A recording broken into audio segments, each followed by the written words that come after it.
Title: Through the Dimensions. Author: Hassan Mohsen Sarhan El-Zaidi. Chapter 1.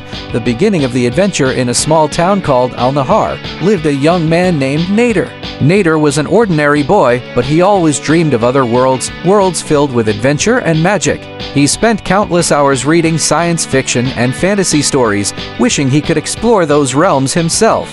One day, while wandering through the old library in town, he stumbled upon an ancient book titled The Lost Dimensions. The book was filled with illustrations and maps of strange worlds. Nader decided to take the book home and study it.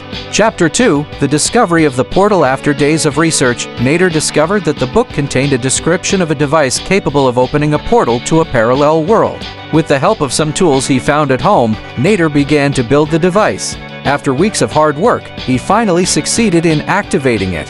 When he opened the portal, a blinding light erupted, pulling him into a completely new world. He found himself in a place called Landra, a realm filled with vibrant colors, bizarre creatures, and towering trees. The air was thick with magic, and everything seemed to pulse with life. Chapter 3. New Friends. In Landra, Nader met a group of new friends, a girl named Leela, who possessed magical powers, and a boy named Faris, a brave warrior. He told them about his reason for being there, and they decided to help him explore this enchanting world.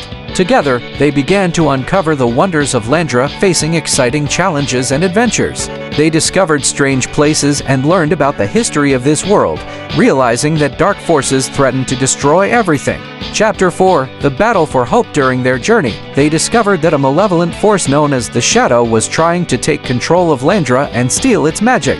Nader and his friends decided to confront this force and restore peace. In a climactic battle, Nader utilized the knowledge he gained from the ancient book, alongside the magical powers Leela had acquired and the courage of Faris. Together, fueled by hope and bravery, they managed to defeat the Shadow and restore peace to Landra. Chapter 5. Returning home. After their victory, the inhabitants of Landra celebrated their triumph and thanked Nader and his friends for their bravery. As a gift, they bestowed upon Nader a piece of magic that would allow him to return to Landra whenever he wished. Nader returned to his home in Al-Nahar, but his heart was filled with memories and experiences he had lived. Now, he had an incredible story to share, knowing that other worlds awaited him to explore. From that day on, Nader lived a life full of hope and adventure, always ready to discover the parallel dimensions that might appear in his life once again.